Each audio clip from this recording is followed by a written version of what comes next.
Voilà, alors ce matin, c'est notre 4e rencontre sur Fratelli Tutti, et c'est un peu la dernière, dans le sens que nous allons prendre en compte les 2 derniers chapitres de cette longue encyclique, qui compte pas moins de 287 paragraphes, dans le chapitre 7 et 8. Alors le chapitre 7 va du numéro 225 à 270, et le chapitre 8 de 271 à 287. Donc le dernier chapitre est considérablement plus court. Et dans le dernier chapitre est compris aussi un appel final et après 2 prières qui terminent ce texte. Une prière, disons, qui pourrait être utilisée et adaptée à tous, croyants et non-croyants, et une prière plus spécifiquement pour les chrétiens, pour les catholiques. Alors le chapitre 7 s'intitule « Des parcours pour se retrouver ».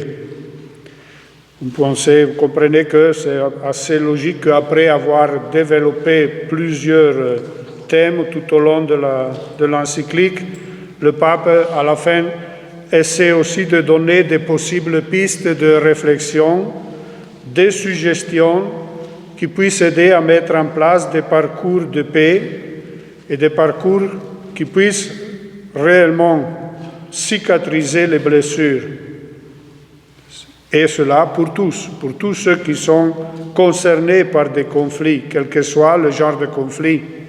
Pas nécessairement des conflits armés, ça peut être aussi des conflits sociaux comme on en vit tous les années, tous les moments, même dans nos pays. Donc le pape dit qu'il faut des parcours élaborés avec intelligence et audace pour guérir et se retrouver. Et pour cela, il dit, on a besoin d'artisans de paix prêts à s'engager dans cette recherche. Le premier aspect que le pape propose comme un aspect fondamental pour mettre en place dans ces parcours de paix, des parcours qui puissent aider les gens à se retrouver suite ou dans les conflits qu'ils vivent, c'est le retour ou repartir de la vérité. Avant tout, il faut admettre, dit le pape, que se retrouver ne signifie pas revenir à celle qui était la situation antérieure au conflit. Cela, c'est une utopie de penser de rétablir la situation telle qu'elle était avant le conflit. Parce que, justement, entre-temps, il y a eu ce conflit et le conflit change. Les personnes, les souffrances endurées changent les personnes et les situations ne sont plus les mêmes, ne peuvent plus être les mêmes. Dans la vérité, il y a des aspects. Pour qu'on puisse parler de vérité, il y a des aspects qu'on ne peut pas ignorer. Alors, dans la vérité, si on veut la vérité, il faut, éviter ou arrêter de faire place à ce qu'il appelle des diplomaties vides pour le faux semblant, le double langage, la dissimulation, les bonnes manières qui cachent la réalité. Donc c'est un peu ce qu'on pourrait parler, on pourrait dire quand on parle du politiquement correct. Donc il ne faut pas utiliser les mots qui fâchent, il faut dire les choses sans les dire, et finalement, donc, on ne dit rien. Cette façon de faire, dit le pape, ne rend pas de service. Au contraire, souvent devient le moyen de servir des intérêts qui restent cachés, qui restent en arrière-plan, et qui donc empêchent de dépasser les conflits. Au contraire, ça risque de devenir une manière de faire qui éternise les conflits. Évidemment, il n'est pas non plus acceptable la manipulation de la vérité, comme il l'avait décrit au numéro 25, quand il disait que ce qui est vrai, quand cela convient à une personne, à un groupe, à une nation puissante, cesse de l'être quand cela ne lui profite pas. C'est-à-dire ne pas confondre la vérité avec la défense des intérêts. Justement, parfois on manipule la vérité parce qu'on veut défendre certains intérêts. Donc, aujourd'hui c'est vrai parce que ça me correspond. De même, la même vérité n'est plus vérité parce que cela ne sert plus mes intérêts. Alors, s'il n'est pas possible non plus de revenir à la situation d'avant, cela signifie qu'à partir de la vérité historique des faits, il faut arriver donc à une nouvelle synthèse. Et cela en vue du bien de tous, pas seulement de quelqu'un. Donc le bien commun signifie qu'il doit prendre en compte le bien de toutes les parties en conflit, pas seulement de quelqu'un, pas seulement de celui qui peut-être dans le conflit est plus fort, pas seulement non plus de celui qui dans le conflit a subi plus de tort. Il faut prendre en compte le bien commun de tout le monde. Et en plus, dire la vérité, c'est dire, avouer, reconnaître des situations qui ont blessé, meurtri tant de personnes, des familles, enfants, femmes, chercher et dire qu'est-ce qu'il est arrivé aux disparus. Voilà, la vérité, dit le pape, est une compagne indissociable de la justice et de la miséricorde, qui sont aussi des éléments essentiels dans la construction de la paix. Le deuxième aspect dont le pape parle dans ce chapitre, c'est ce qu'il appelle l'architecture et l'artisanat de la paix. Et vous verrez que ça prend en compte peut-être justement des points qui ont à faire avec ce qui est la justice, la prise en compte de la justice. Il faut la vérité, mais la vérité exige aussi la justice. Première chose, cheminer vers la paix n'implique pas l'homogénéisation de la société, mais c'est un chemin qui doit permettre à tous de marcher vers un objectif commun. Ne pas homogénéiser la société, ça veut dire justement, tout simplement qu'on ne peut pas prétendre que tout le monde devienne la même chose. Il y a des différences dans les sociétés, il y a des différences dans les nations, et ces différences, il faut les respecter. Et aussi, devant les problèmes, les conflits, il faut se dire et accepter qu'il existe des différentes façons et différentes approches, et donc des différentes solutions, des solutions différentes. Il n'y a pas qu'une seule possibilité pour régler un conflit. Il peut y en avoir plusieurs. L'important, c'est que dans ces différentes possibilités qui peuvent s'offrir, qu'il faut découvrir, qu'il faut reconnaître, que tout soit orienté, encore une fois, au bien commun, donc au bien de toutes les parties en conflit. L'autre, dit le pape, ne doit jamais être enfermé dans ce qu'il a pu dire, dans ce qu'il a pu faire, mais il faut le considérer selon la promesse qu'il porte en lui, et qui donc est toujours une possibilité, une espérance. C'est ce qu'on voit bien dans les évangiles, l'attitude de Jésus, qui n'identifie jamais la personne avec son péché. Et pour cela, il permet à la personne justement de découvrir et de mettre en valeur, de s'appuyer sur ce qu'il appelle ici promesse d'espérance, c'est-à-dire la possibilité d'un changement d'une autre vie, d'une autre façon de faire, d'une autre façon d'agir. Et cela, dit le pape, implique justement la reconnaissance que l'autre, que toutes les parties en conflit, même celle qui a agi mal, peut toujours être porteuse d'une perspective qui est légitime et qui est juste, au moins en partie. Donc la vérité n'est jamais d'un seul côté. Il y a probablement toujours des éléments de vérité chez tout le monde. Et donc, tous les éléments de vérité, toutes ces perspectives de vérité doivent être prises en compte. La vraie réconciliation s'obtient d'une manière proactive.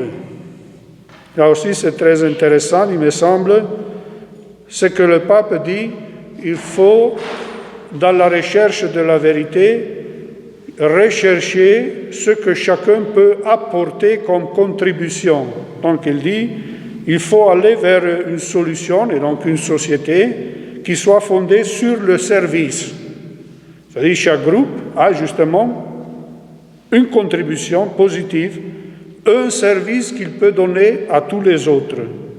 Et donc créer les conditions pour que chacun puisse donner sa contribution à la paix. Et non pas chercher la paix uniquement dans la défense des intérêts propres ou dans la revendication des propres intérêts.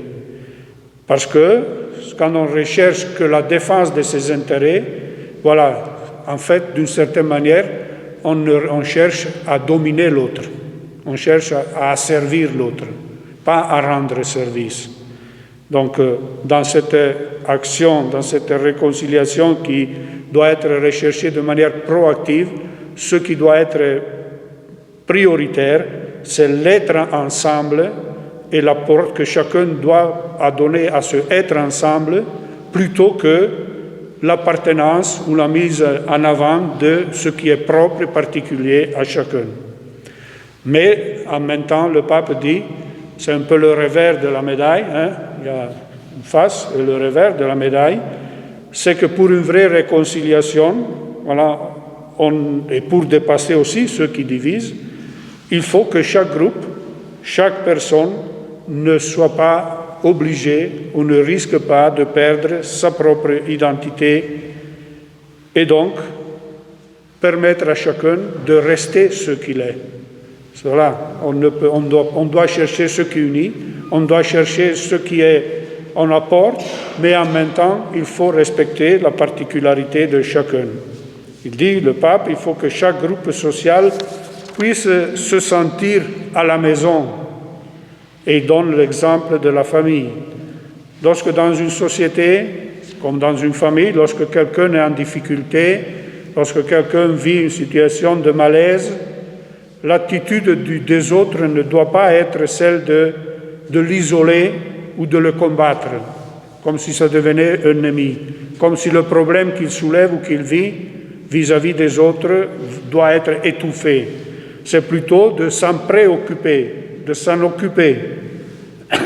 Et pour rester à l'exemple de la famille, voilà, le pape dit qu'il faudrait que chaque groupe, chaque entité dans une société soit amené à agir parce qu'il aime la société dans laquelle il vit. Et il pose cette question, aimons-nous notre société ou bien continue-t-elle d'être quelque chose de lointain, quelque chose d'anonyme qui ne nous implique pas, que nous ne portons pas en nous, qu'il ne nous engage pas. Donc, dans la société, on ne peut pas être là que pour revendiquer des droits, des services que les autres doivent nous donner. Mais dans la société, on est là comme dans une famille. On a droit à recevoir quelque chose, mais on a aussi le devoir d'apporter quelque chose. Et si on aime la société dans laquelle on vit, évidemment, on sera plus facilement amené aussi à comprendre les exigences des autres et donc peut-être à tempérer un peu nos exigences à nous. Je pense que cela pourrait poser la question, vu ce qui se passe dans certaines banlieues de nos villes, dans certains quartiers de nos villes, et tous les programmes d'insertion, d'intégration que depuis 50, 60, 100 ans peut-être, on a mis en place. Quels étaient les objectifs de ces programmes-là si on est arrivé à cette situation-là? Si on est arrivé à avoir des pans entiers de population qui, de toute évidence, ne se sentent pas dans la société, qui n'aiment pas la société dans laquelle ils vivent. Moi, je me rappelle d'avoir fait un enterrement de funérailles, et la famille qui, en parlant du défunt, un immigré italien, et en disant ce qu'il faisait avec ses voisins ou quoi, ça m'avait frappé cette expression. Il disait, il faisait ça parce que c'était sa façon de rendre ce qu'il avait reçu. Il aimait ce pays parce que ce pays lui avait donné des possibilités, des chances. Il voulait rendre ce qu'il avait reçu. C'est-à-dire, il aimait ce pays parce qu'il s'était senti accueilli, il avait trouvé ses chances, disons, et voilà, il cherchait. Donc, voilà, il faudrait arriver à cela. Est-ce que dans l'accueil, dans ces programmes, on tient compte de cet aspect-là, ou bien c'est juste essayer de contenter sur certaines revendications, mais après le reste, ce n'est pas le problème. Ensuite, le pape nous rappelle aussi que dans tous les processus de paix et de réconciliation, il y a alors justement ce qu'il appelle l'architecture de la paix, où interviennent les institutions de la société. C'est l'État, peuvent être les partis politiques, les associations, la société civile, ce qu'on appelle la société civile ou la communauté internationale, les dispositifs de sécurité qui en conçoivent, qui dessinent, voilà un peu la charpente, les grandes lignes, le plan, on fait un plan. Mais il y a aussi un artisanat de la paix. Et cela concerne tout le monde. Et concerne en particulier ceux qui, après, doivent vivre dans ce cadre qui a été préparé par les grandes institutions. Non, ça veut dire quoi? Ça veut dire que ça ne suffit pas d'élaborer des plans qui sont peut-être bien construits, impeccables du point de vue juridique, parce qu'il prend en compte beaucoup de choses, du point de vue institutionnel, du point de vue logistique, mais si après on ne tient pas compte de ceux qui sur le terrain doivent vivre dans ce cadre qui a été préparé, et donc le processus d'assimilation de ce cadre est beaucoup plus lent. Et ces gens font face à des obstacles, à des imprévus qui ne sont pas justement pris en compte dans le plan général, mais qui sont aussi essentiels et indispensables qu'ils soient réglés pour que le plan puisse fonctionner. Et donc, prendre en compte l'apport des populations, de toutes les composantes de la société sur le terrain et qui souvent deviennent des apports vraiment très enrichissants. Là aussi, ce serait intéressant peut-être un petit exemple. J'ai vécu au Sénégal. Il y avait dans la brousse, disons, souvent des petits ou des gros conflits entre éleveurs et cultivateurs. Alors évidemment, l'État fait une loi. Il dit, voilà, les cultivateurs, vous avez droit à ceci, les éleveurs, vous devez faire cela, vous avez droit à cela. Le cadre semble être parfait. Et quand vous allez sur le terrain, vous vous apercevez que les cultivateurs ont besoin de protéger leurs champs, mais les éleveurs ont besoin de faire pâturer leurs troupeaux. Et les uns et les autres ont besoin d'eau. Où se trouve l'eau? Qui a droit à l'eau? Comment réglementer cette question-là? Alors, là intervient la sagesse des gens qui vivent sur place. Si on veut imposer tel quel, on risque de créer d'autres conflits.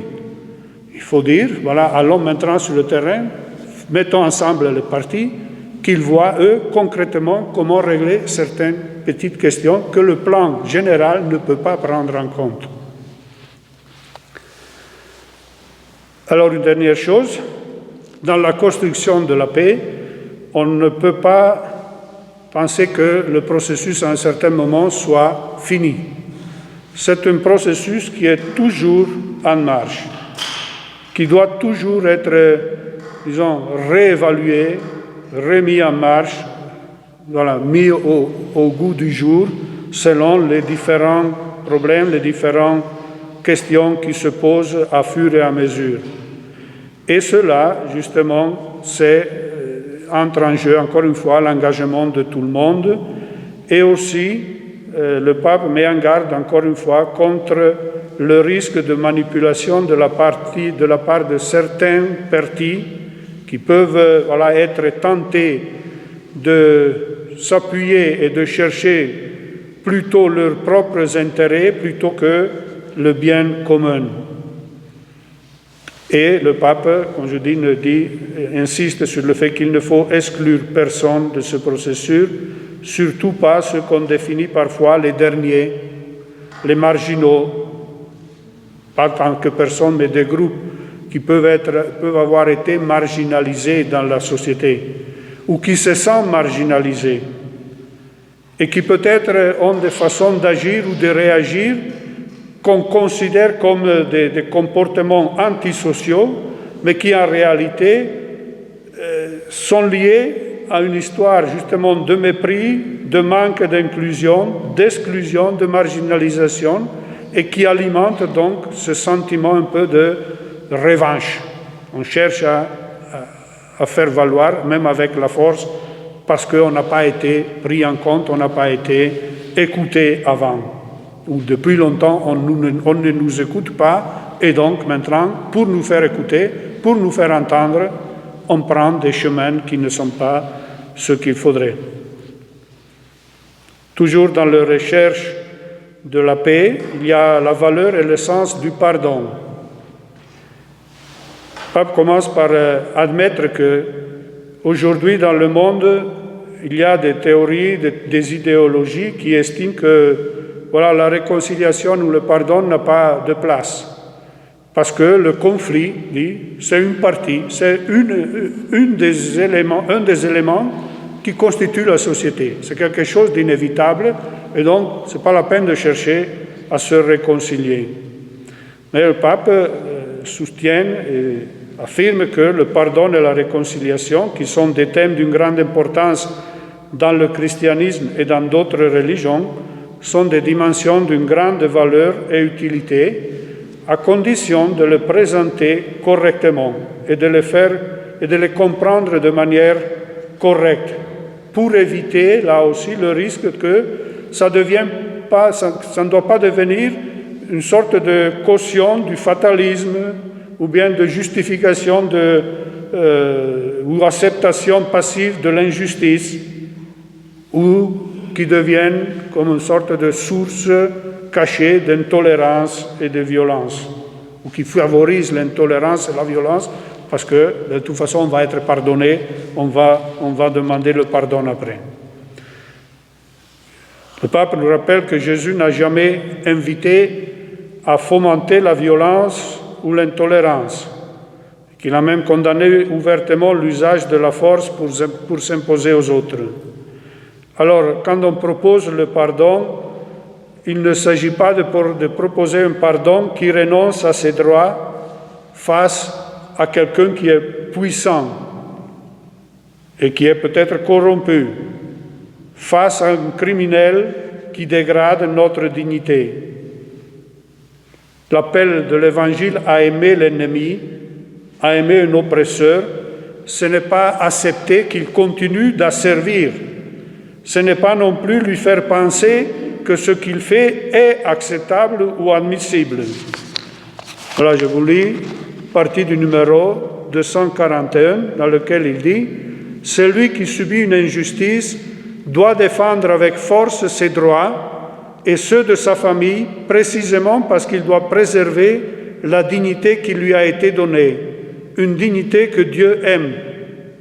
Si un malfaiteur m'a fait du tort, à moi ou à un être cher, personne ne m'interdit d'exiger justice et de veiller à que cette personne ou tout autre, ou un groupe, ça pourrait être un groupe, ne me nuise de nouveau ou ne fasse le même tort à d'autres personnes, à d'autres groupes. Voilà, le pardon n'est pas la caution de l'injustice. Par contre, le pardon, dit le pape, est nécessaire pour cicatriser la blessure. Et sans pardon, il n'y a pas d'avenir. La bonté n'est pas faiblesse, mais la force de renoncer à la vengeance et à la violence. Voilà, le pardon cicatrise la blessure, et cela est nécessaire parce qu'une blessure qui reste ouverte, dit le pape, est un feu qui couve et qui peut à tout moment exploser à nouveau. Bien sûr, il n'est pas aisé de surmonter l'héritage amer des injustices, d'hostilités qui sont laissées par des conflits. Mais cela, on ne peut que le faire que par le bien, par une réponse bonne et pas par une réponse qui adopte le même processus de violence ou d'injustice. Donc la réconciliation n'est pas une manière de fuir le conflit, mais c'est plutôt de surmonter le conflit, dans le conflit, à travers le dialogue et la négociation. Dialogue qui doit être transparent, sincère, patient. Et là aussi, dialogue et négociation, ce n'est pas la même chose. La négociation, c'est nécessaire dans le sens que, évidemment, chacun doit quand même essayer de sauvegarder l'indispensable qui puisse lui permettre de garder, de vivre dignement. Donc, c'est la défense de ses intérêts. Le dialogue est quelque chose qui va plus loin de la défense de ses intérêts. C'est justement de regarder qu'est-ce qui est bien pour nous tous, chercher ensemble ce qui est bien pour nous tous. Et le pardon, au pardon est nécessaire aussi le devoir de mémoire. Alors la mémoire vient du fait d'abord qu'on ne peut pas imposer le pardon. Le pardon est toujours quelque chose, un acte libre, que ce soit de la personne, que ce soit d'un groupe, mais on ne décrète pas la réconciliation. Et pour que cela puisse se faire, on ne peut pas donc proposer d'oublier. On ne peut pas pardonner si on dit « oublie ça », pardonne et oublie ça. Ça, ce n'est pas du pardon. Parce que sans mémoire, si on prétend l'oubli, voilà, en fait, on ne fait qu'alimenter le sens d'injustice. Pourquoi? Parce que pour les victimes, quand, disons, la victime qui ne se sent pas reconnue et qui voit qu'on prétend oublier, donc comme si ce qui s'était passé ne s'est pas passé, a toujours la sensation donc on ne m'a pas écouté. Par contre, lorsque on garde la mémoire, et une mémoire saine, alors cela permet aux victimes de ne plus céder à la logique qui porte à justifier les représailles et la violence, justement au nom du préjudice qu'on a subi. Parce qu'on a le sentiment, par contre, d'avoir été entendu et que le préjudice, le tort qu'on a subi, a été compris et a été reconnu. Ceux qui pardonnent, en vérité, n'oublient pas, mais renoncent, dit le pape, à être possédés par cette même force destructrice dont ils ont été victimes. Ils décident de ne pas continuer à inoculer dans la société l'énergie de la vengeance qui, tôt ou tard, finit pour retomber une fois de plus sur eux. Voilà. Le fait de faire mémoire permet aux victimes d'être reconnues, d'avoir le sentiment d'avoir été entendues, qu'on veut faire justice, et c'est cela qui leur permet justement de ne plus céder à la tentation de vouloir faire valoir leurs droits à travers la violence. Alors cela, vous comprenez bien, ne signifie pas l'impunité. La justice doit être recherchée et le pardon, c'est précisément ce qui permet de rechercher la justice sans tomber dans le cercle vicieux de la vengeance ni dans l'injustice de l'oubli. Et cela, encore une fois, doit être pour toutes les injustices, pas seulement celles d'une partie, mais de toutes les parties. Toutes les parties, dans les conflits, subissent tôt ou tard des injustices, subissent tôt ou tard des torts. Et donc, il faut reconnaître tous les torts, pas seulement ceux d'eux. Je me rappelle qu'une fois, en regardant des contributions, appelons-les comme ça, sur l'unification de mon pays, comment on est arrivé à l'unité d'Italie dans la deuxième partie du XIXe siècle. surtout l'annexion de tout le sud d'Italie au règne des Savoie, au royaume des Savoie. Voilà, ce que l'histoire nous a appris à l'école, c'est peut-être pas effectivement ce qui s'est passé. Et le monsieur qui parlait disait, vous voyez, quand on est dans un conflit, à la fin, souvent, qu'est-ce qui se passe? Il se passe que les raisons des vaincus deviennent des crimes et les mensonges des vainqueurs deviennent l'histoire. Donc quand on prétend que c'est seulement un côté qui est dans le tort, on arrive facilement à des aberrations et à d'autres injustices. Le chapitre termine par deux points, la guerre et la peine de mort. Bon, le pape, évidemment, nous dit que la guerre et la peine de mort ne sont jamais une solution au conflit. Pourquoi? Parce que ça prend uniquement l'élimination de l'autre et non pas la recherche donc, du bien commun. En particulier pour la guerre, disent aujourd'hui ce n'est plus acceptable en aucune manière le recours au concept de la guerre juste ou la guerre de prévention. Parce que souvent c'est justement des arguments qui tendent à manipuler la vérité des choses pour faire accepter des actes qui ne seraient pas acceptables autrement. Et aussi la peine de mort qui désormais est totalement inutile, donc déjà immorale, et aussi inutile et non plus nécessaire sur le plan pénal. Elle n'apporte rien, elle ne donne aucune solution. Voilà, donc le pape invite toutes les religions et dit l'Église particulièrement qui s'engage à proposer qu'elle soit définitivement abolie dans le monde entier. Le chapitre 8, le pape s'adresse plus particulièrement aux religions et évidemment en particulier aux catholiques. Le chapitre est beaucoup plus court et, comme je dis, dans ce chapitre, le pape essaie de dessiner, d'évoquer quels sont les possibles apports spécifiques des religions, et en particulier des chrétiens, à la construction de la paix, à la construction de cette fraternité entre tous les peuples, entre tous les hommes. En partant de la reconnaissance de la valeur de chaque personne humaine comme créature appelée à être enfant de Dieu, les diverses religions offrent un précieux apport pour la construction de la fraternité et pour la défense de la justice dans la société. Le dialogue entre religions a pour objectif d'établir l'amitié et la paix, l'harmonie et de partager des valeurs et des expériences morales et spirituelles dans un esprit de vérité et d'amour.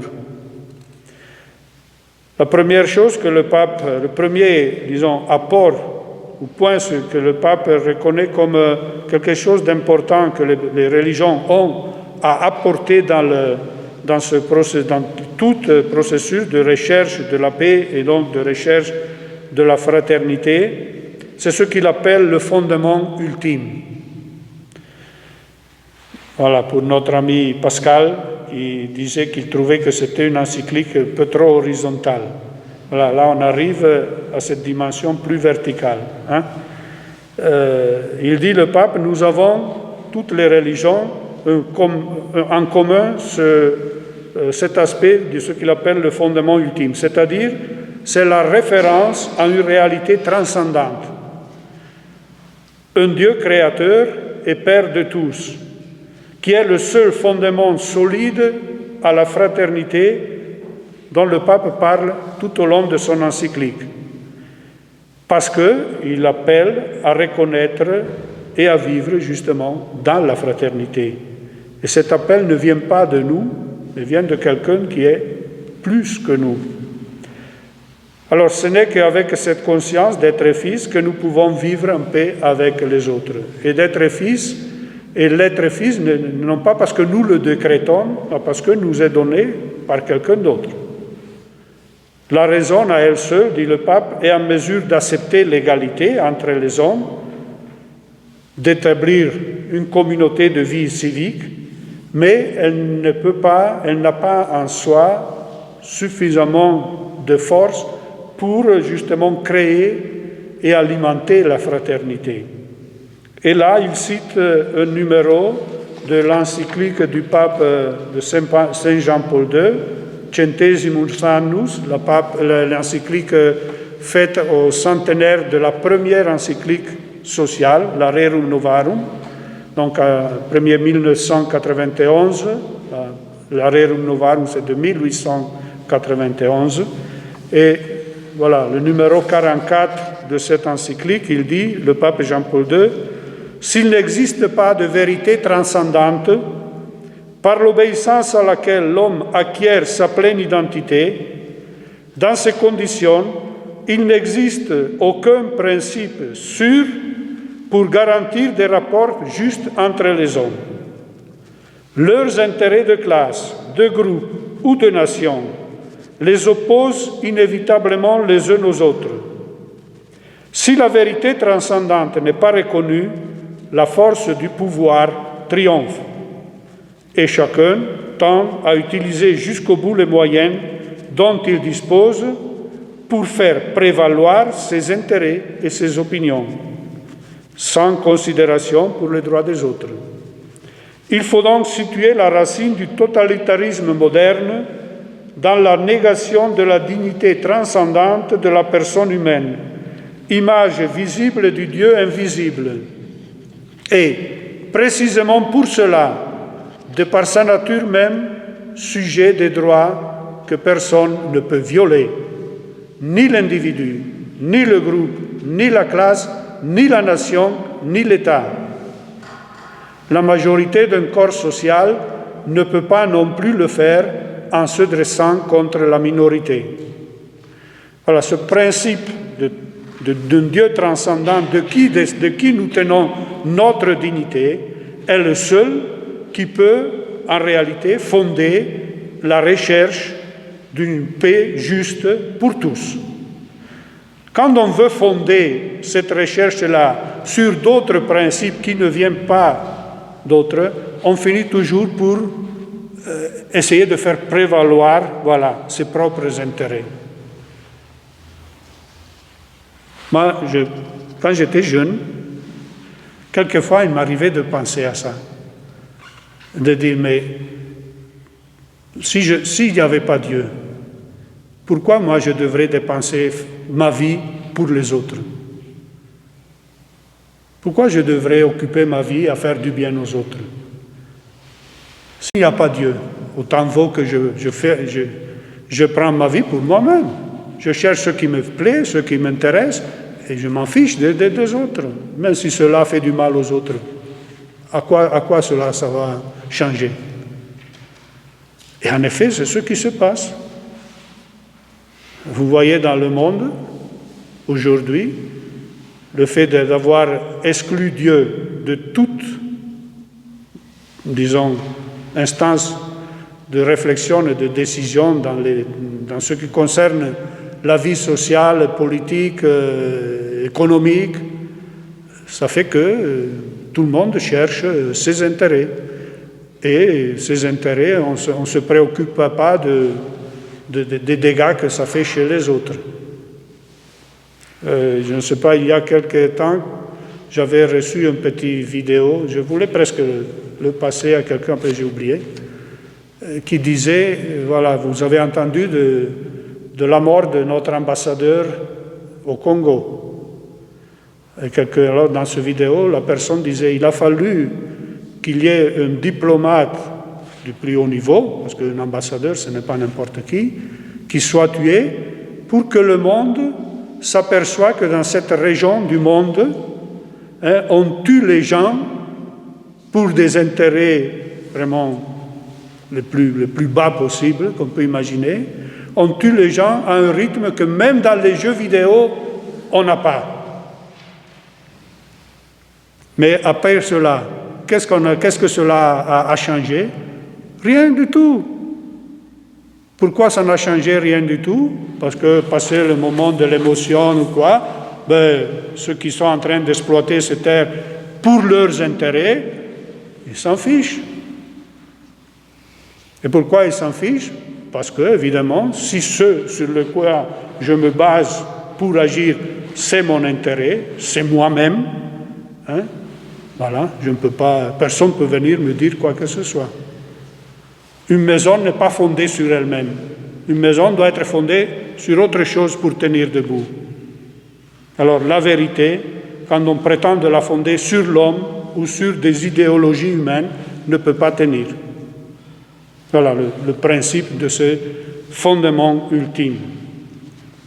Et alors, à partir de cela, le pape insiste pour dire que Dieu est un bien précieux pour nos sociétés, qu'expulser Dieu de nos sociétés conduit rapidement à toutes sortes de prévarications contre l'autre, du fait qu'on vient annier sa dignité transcendante. Et donc, on peut facilement manipuler et la dignité de l'homme et la vérité. Autre conséquence de cette expulsion de Dieu de nos sociétés est celle que depuis déjà un bon moment, les papes, pas seulement le pape actuel, mais avant aussi, définissent la dictature de la pensée unique. Le pape n'utilise pas ce mot, c'est moi qui le dis, parce que ça correspond à cela. C'est-à-dire, le pape dénonce avec fermeté cette dictature en disant qu'il est inadmissible que dans les débats publics, seuls les puissants, les hommes et femmes de science ou qui sont, disons, défenseurs de certaines idéologies, seulement ceux-là ont droit à la parole. Tous ceux qui n'entrent pas dans ce schéma-là sont ignorés, systématiquement oubliés, systématiquement boycottés. Alors, exclure toute contribution religieuse, pas seulement chrétienne, mais toute contribution religieuse, signifie le pape renoncer à des siècles d'expérience et de sagesse. Et si l'Église respecte l'autonomie de la politique, voilà, elle ne peut pas rester en marge de l'édification d'un monde meilleur qui passe aussi à travers la politique et aussi à travers l'économie. Les ministres religieux, bien sûr, n'ont pas comme mission de faire de la politique active ou de la politique partisane, mais ils ne peuvent pas non plus renoncer à la dimension politique de l'existence qui implique d'accorder une attention constante au bien commun et au souci du développement humain intégral dont la fraternité est un des piliers. Alors, il ne s'agit pas de revendiquer des pouvoirs ou des privilèges, mais de s'offrir et offrir à l'humanité la contribution, voilà, de celle qui est une des familles de l'humanité, la famille des croyants, la famille des chrétiens, la famille catholique. Une famille qui, pour offrir ses services, doit évidemment faire l'effort d'être une famille avec les portes ouvertes. Famille qui soit capable de proposer, de construire des ponts et d'abattre les murs, de semer la réconciliation. Ensuite, le pape parle de l'identité chrétienne. Alors, quand on parle de l'apport que les religions peuvent apporter, si le pape dit on ne rejette rien de ce que les autres religions ont de vrai et de bon, voilà, toutefois, il dit, en tant que chrétiens, nous ne pouvons pas cacher que si on arrête de parler de l'Évangile, voilà, on perd ce qui nous est propre et on perd ce qui est un peu notre ADN. Quel est notre ADN? Quel est notre apport spécifique? C'est cette capacité de compassion, de capacité de chercher, de prôner, de construire, de travailler à la réconciliation. Pour nous, la source de la dignité humaine et de la fraternité est dans l'évangile de Jésus-Christ, pas dans d'autres choses. Et c'est de là que découle, pour la pensée chrétienne et pour l'action de l'Église, cette primauté qui est donnée à la relation, à la rencontre avec le mystère de l'autre, à la communion universelle avec l'humanité entière qui est une vocation commune. Et sur cette question de cette capacité, ce ADN qui, de façon naturelle, doit amener les chrétiens à travailler pour la réconciliation, à devenir des instruments de réconciliation. Si vous avez la possibilité, allez revoir l'émission En cherche d'esprit, En quête d'esprit, qui a eu lieu le dimanche 14 mars sur CNews. CNews, c'est peut-être la seule chaîne que je sache moi qui a une émission le dimanche soir et le dimanche aussi tout après, début après-midi, qui traite de façon, je trouve, très bien, très bonne, pas sans a priori, sans des préjugés, les questions religieuses. Alors cette émission parlait de la visite du pape en Irak, de l'importance de cette visite, non seulement pour le soutien que la figure du pape, sa présence, sa visite a donné à ces chrétiens persécutés qui ont subi d'énormes préjudices et d'énormes injustices, mais surtout, justement, parce qu'il dit l'importance de ce voyage a permis aux chrétiens non seulement de réactiver leur ADN de réconciliation avec ceux qui leur ont fait du tort, mais de découvrir qu'ils peuvent devenir cette passerelle de réconciliation entre les autres composants de la société irakienne qui ne sont pas catholiques. C'est-à-dire que le chrétien, de par sa nature, peut aider les chiites et les sunnites à se rencontrer, à se parler, à se comprendre et donc à dépasser leurs conflits. La liberté religieuse, pour terminer cet aspect. Donc, évidemment, il faut respecter la liberté religieuse de tout le monde et la recherche de l'unité. C'est-à-dire que le pape reconnaît que le fait que les chrétiens entre eux soient désunis, jusqu'à présent, c'est l'absence d'un témoignage qui serait essentiel et qui porterait certainement un grand bien à l'humanité tout entière. Dernier aspect, religion et violence. Le pape est convaincu qu'entre les religions, un chemin de paix est possible si on met en avant le regard vers le Dieu qui nous unit et non pas vers les autres aspects. Mais en même temps, le pape dit que chercher l'entente, l'harmonie entre les religions ne signifie pas, il dit, vivre plus light, ou de cacher nos convictions, les convictions qui nous animent, en pensant que cela va nous permettre de nous entendre mieux avec les autres. Parce qu'il dit le pape, plus une identité est profonde, solide et riche, plus elle tend à enrichir les autres dans ce qui est sa propre contribution. Ça aussi, je pense, on a de quoi réfléchir. Nous, souvent, dans ce qu'on fait, on pense toujours que il ne faut pas déranger ceux qui ne croient pas parce qu'ils peuvent être choqués ou quoi. Je reviens à nos enterrements. Quand on vient faire un enterrement, et parce que dans l'assemblée, on sait qu'il y aura aussi des gens qui ne croient pas. Ah donc, il ne faut pas dire ceci. Ah donc, tel évangile, non, parce que ça peut les choquer. Telle parole, non, parce que y a que des gens qui ne croient pas. Ces gens-là viennent, ils entendent, ils voient, et ils se disent, c'est la même chose qu'on fait au funérarium de pompes funèbres. Donc, quelle est la différence entre funérailles chrétiennes et le funérailles qu'on fait pour quelqu'un? Aucune différence. Pourquoi venir à l'église si c'est pour faire la même chose? Pourquoi avoir peur de dire ce qu'on est? Pourquoi avoir peur de montrer quelle est notre identité?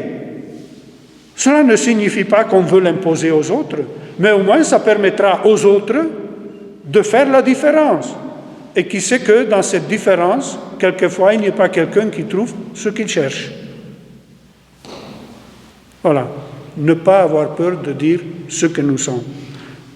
Chercher de vivre ensemble, chercher l'harmonie, chercher l'entente ne signifie pas renoncer à ce qu'on est. Au contraire, quand on a une identité forte, c'est là qu'on a la possibilité justement de chercher ce qui nous unit. Et ça, je pense que même dans la société, dans la manière de traiter certaines questions dans la société, il faudrait qu'on commence à le prendre en compte. Je ne vais pas entrer parce que c'est un discours très long et très compliqué. Voilà. Alors le pape trouve que la violence qui peuvent animer, qui peuvent venir de la religion, n'est pas dans l'identité, mais dans dans la déformation qu'on fait des convictions religieuses et des convictions personnelles, disons, de sa propre identité. Quand on déforme cela, c'est là où peut venir la violence. Mais ce n'est pas dans le fait d'avoir cette conscience, d'avoir une identité claire et forte. Et alors le pape invite justement à chercher ce qui est essentiel, donc à nous recentrer toujours sur la recherche de Dieu, et la recherche de Dieu qui va nécessairement nous amener au respect de cette sacralité de la vie, au respect de la dignité, de la liberté des autres, à cet engagement affectueux, il l'appelle, engagement affectueux pour le bien de tous. Les convictions religieuses sur le sens sacré de la vie humaine nous permettent de collaborer, construire et dialoguer, nous permettent de pardonner, de grandir, en permettant à l'ensemble des voix, aux voix différentes, de former ce qu'il appelle un chant noble et harmonieux, plutôt que des hurlements fanatiques de haine. Et là, l'appel à tous les chefs religieux qui doivent jouer ce rôle des personnes qui aident leurs fidèles à ce recentrage toujours sur l'essentiel qui est Dieu et de Dieu duquel vient cette dignité humaine qu'on ne peut pas nier et qu'on ne doit jamais violer, quelle que soit la raison ou quelle que soit la cause. Donc, cela termine le texte vrai et propre. Il y a un appel. Le pape termine avec cet appel dans lequel en quelque sorte, il résume un peu certains aspects de qu'on trouve dans toute l'encyclique, et il termine par en faisant référence au bienheureux Charles de Foucault. Et il dit, Charles de Foucault a orienté le désir du don total de sa personne à Dieu vers l'identification avec les derniers, les abandonnés, au fond du désert africain.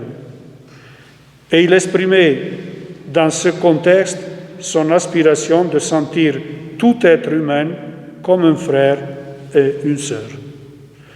Voilà. Moi, je termine là. Je pense peut-être, avant de passer aux éventuelles questions, je ne sais pas s'il y a le temps. Non, peut-être. Bon, on peut prendre quelques minutes quand même. De lire une des deux prières qui nous est proposée. Je prends celle qui est proposée à tous, et chacun après pourra aller prendre et prier celle qui est proposée aux chrétiens. Seigneur et Père de l'humanité, toi qui as créé tous les êtres humains avec la même dignité, insouffle en nos cœurs un esprit fraternel. Inspire-nous un rêve de rencontre, de dialogue, de justice et de paix. Aide-nous à créer des sociétés plus saines et un monde plus digne, sans faim, sans pauvreté, sans violence, sans guerre. Que notre cœur s'ouvre à tous les peuples des nations de la terre pour reconnaître le bien et la beauté que tu as semés en chacun, pour forger des liens d'unité, des projets communs, des espérances partagées. Amen. Voilà, merci de votre patience. Voilà, si vous avez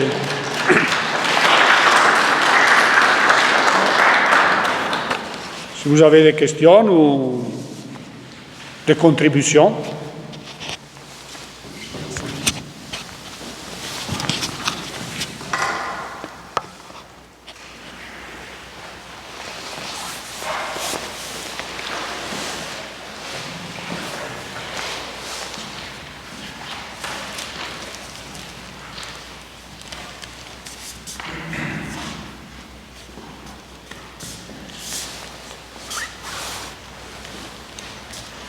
Oui.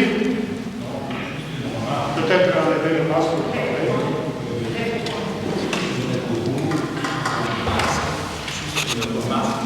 Pendant que vous parliez, c'était extraordinaire de regarder le verre de Saint-Père là, qui nous garde au Saint-Sacrement.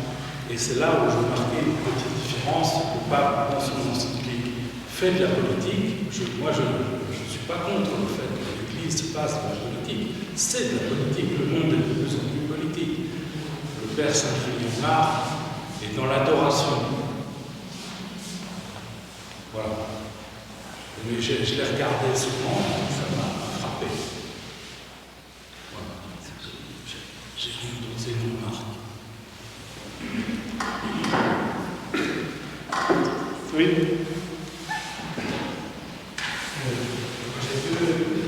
Une question sur le contenu, j'ai pas lu. En fait, on parle de reconnaître les situations que notre Église, à travers les siècles, a pu être complice de beaucoup de violences. Je pense aux guerres de religion qu'on a connues en France. Je pense à la colonisation dans laquelle souvent l'Église à la fois a fait beaucoup de bien, parce qu'elle était, mais aussi a pu vraiment être complice du pouvoir et faire des abominations en ce nom-là.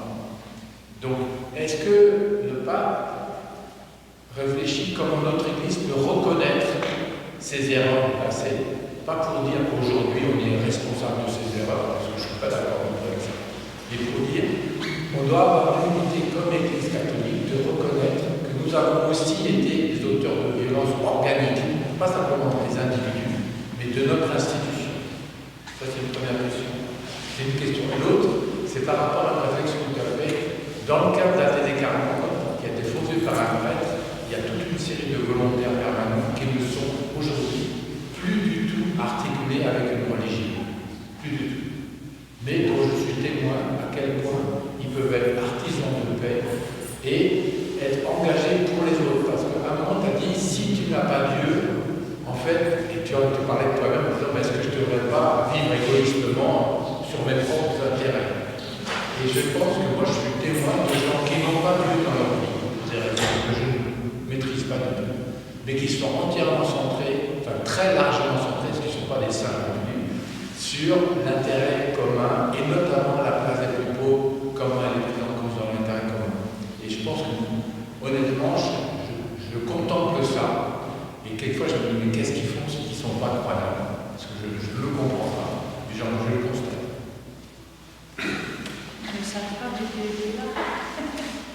Je pense que le pape ici ne parle pas de façon spécifique du fait que l'Église doit reconnaître ses erreurs passées,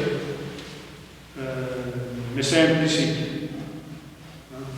C'est implicite, et disons que l'Église, de temps en temps, quand il y a à certaines occasions, elle l'a déjà fait, et certainement elle va continuer de le faire, parce que justement, on se rend compte qu'il y a des choses qui ont été faites au nom de Dieu et qui ne sont pas justifiables au nom de Dieu. Voilà.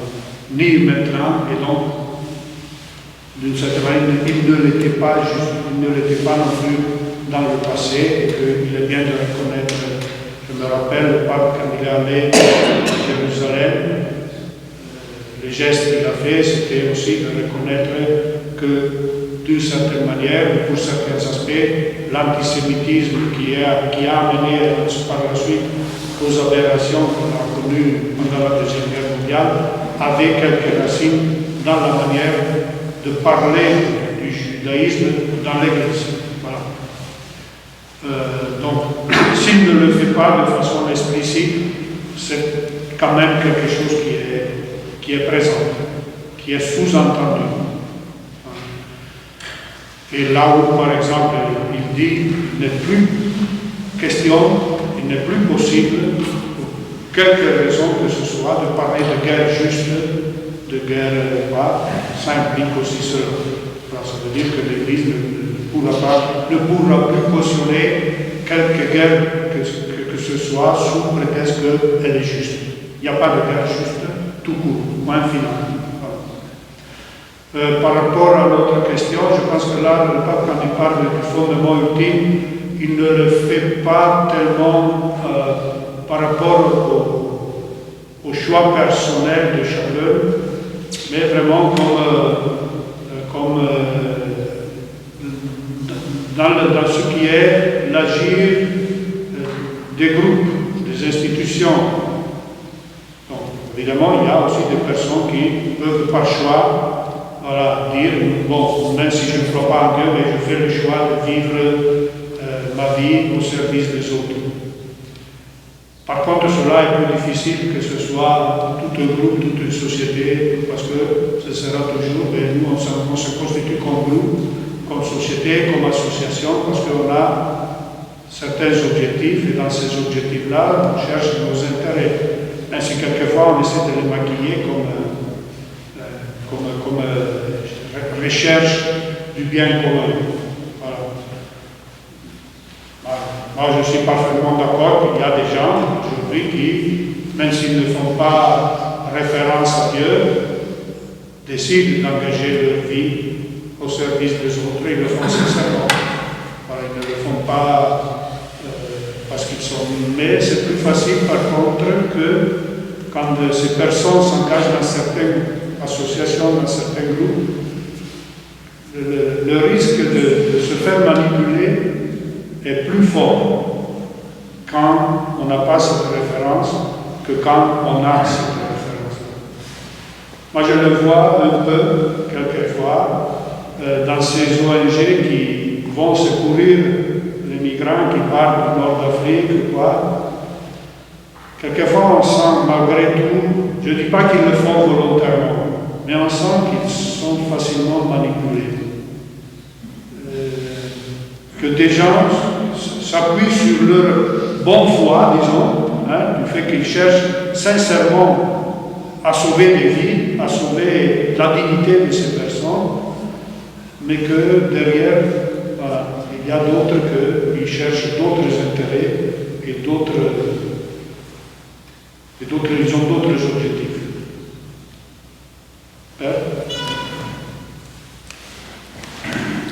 J'interviens un peu par rapport à la première préoccupation de Bruno. Le pape, apparemment, disons dans ce qu'il dit, on peut dire qu'il nous fait la leçon, alors qu'il est dans une famille qui a été complice de beaucoup de maux dans la société. En 2018, j'étais à l'université de Nouvelle-Nef catholique, de Nouvelle-Nef à Bruxelles. Alors nous avions l'année avant, nous sommes venus à Paris comme étudiants de théologie pour visiter les différents musées, les différents lieux scientifiques. L'année suivante, nous devions partir à Rome. Alors c'est l'université, c'est-à-dire les musulmans, on était ensemble, les protestants. Alors nous arrivons à Rome. En tout cas, on avait programmé beaucoup de lieux de visite, entre autres le Vatican. Le Vatican, c'est le lieu, notamment la basilique Saint-Pierre, c'est un lieu qui mérite d'être visité à Rome. En tout cas, dans le groupe, presque les trois gars disent non, on peut pas aller à la basilique. Non. Pourquoi? Non. Vous ne savez pas que la basilique a été construite par de l'argent, on a volé, on a manipulé les personnes, on a fait beaucoup de mots pour arriver à construire cette basilique. Alors nous sommes partis. Nous nous sommes retrouvés, je pense à toi, comme ça, sur un groupe de 30. Nous sommes allés de tous les autres. Non, on ne peut pas aller là. Alors, effectivement, ça donne cette impression. Bon, les papiers, est-ce que, évidemment, la question qu'il nous pose, beaucoup de gens se posent par rapport à cette encyclique, il nous fait la leçon de lui dans sa famille, comment comment se présente sa famille. On le voit, le pape, quand il prend position sur beaucoup d'événements qui se passent. Une dernière événement, certainement nous l'avons tous suivi, une religieuse, je pense, qui s'est interposée par rapport aux militaires qui allaient, je crois, faire violenter les êtres jeunes, alors ils l'ont écouté. Et le pape, dans l'audience du dernier, il s'est agenouillé. Il a dit, en tout cas, moi, je me mets à genoux aussi comme cette religieuse pour dire arrêtez la violence. C'est une situation qui se passe. Et quand il prend position, je pense qu'il prend position, chaque fois que l'Église fait des mots, en tout cas, pose le problème de pédophilie, par exemple, combien de fois il s'est agenouillé, combien de fois il a demandé pardon, combien de fois nous sommes frappés dans l'Église, surtout nous, les sacerdotes. Nous sommes à Lyon, nous sommes à Grenoble, un événement, c'est l'événement barbarin, nous savons quelle a été la position de l'Église et où est-ce qu'il se trouve, où se trouve le prêtre qui a été complice de cela. Donc vraiment, l'Église, quand il y a des choses comme ça, il frappe elle. Il y a des documents qui circulent toujours maintenant pour voir comment cadrer ses enfants dans l'Église. À notre conférence épiscopale française, je crois qu'ils sont en pleine réunion. Ils sont entre autres de produire des documents pour voir comment favoriser ceux qui ont eu des dons, comment frapper les ministres de l'Église qui ont été en complicité de cela. Donc vraiment, il prend position contre l'injustice qui se passe d'abord dans sa propre famille. Et puis le monde actuel, tel que nous sommes aujourd'hui, la dernière étape comme à l'encyclique, on voit comment le monde passe. Est-ce que vraiment l'Église, nous pouvons nous dire que l'Église doit rester même croisée parce que je suis complice de nous? Non, je pense qu'ils cherchent des ouvertures, ils cherchent comment aider le monde, comment aider le monde à vivre ensemble. On le voit que c'est là que nous pouvons progresser, c'est là que nous pouvons avoir la paix. C'est comme ça, je pense, que les interventions sont dans ce sens-là. Et là où l'Église a eu des mots, a fait du mal, en tout cas, l'Église demande pardon. On le voit partout où il passe, il demande pardon, mais aussi il essaie, par rapport à ce qui se passe aujourd'hui, donner une contribution pour que les gens vivent en paix, pour que les gens vivent vraiment dans un monde uni, dans un monde qui peut les faire évoluer vers, je pense, dans ce sens-là, qu'on peut inscrire cette encyclique. Cette encyclique n'est pas adressée seulement pour les catholiques ou les chrétiens, mais vraiment s'adresser à tout le monde. Donc je pense que dans ce sens qu'on peut lire cette encyclique, voir les liens qui ressortent là-dedans. La deuxième question, je n'ai pas donné. Oui, moi je me rappelais une autre chose. En 1992, je pense, 91-92, plutôt 92, le pape Jean-Paul II est venu au Sénégal. Et c'est là qu'à l'île de Gorée, il a demandé pardon justement pour le mal dans lequel l'Église a été complice par rapport à la traite négrière, à l'esclavage, à la colonisation en général. Et voilà, ce n'est pas un sujet propre de l'encyclique, mais ça le suppose. Oui. Oui, je voulais juste ajouter que dans la société, ce qui est réclamé, dans la société, ce qui est réclamé, c'est peut-être plus la reconnaissance et la condamnation plutôt que le pardon, parce qu'on est dans une société qui est violente et souvent on peut s'apercevoir que le pardon, même quand il est dit, il est évoqué, il est renouvelé, ne satisfait pas toujours la société. La société laïque qui elle, toujours en demande quand même de condamnation. Ça reprend un petit peu ce qu'il avait dit, qu'il fallait passer de la violence au pardon. Et ce n'est pas une chose acquise encore, me semble-t-il. Oui, on est plutôt dans une société qui cherche des coupables sur lequel déverser la colère. Me semble-t-il. Et ça peut être une colère justifiée, compréhensible, mais le pas dit. Voilà, quand on cherche juste uniquement de quelqu'un sur qui défouler sa colère, ça ne guérit pas. C'est une blessure qui va rester ouverte et qu'on va reproduire. Mais ce qui est intéressant d'utiliser aussi le cas, c'est que le pardon, il est renouvelé. Et je pense que c'est dans le temps, peut-être le renouvellement permanent du pardon qui peut peut-être faire office de pansement pour les blessures. Mais ça ne peut pas être immédiat.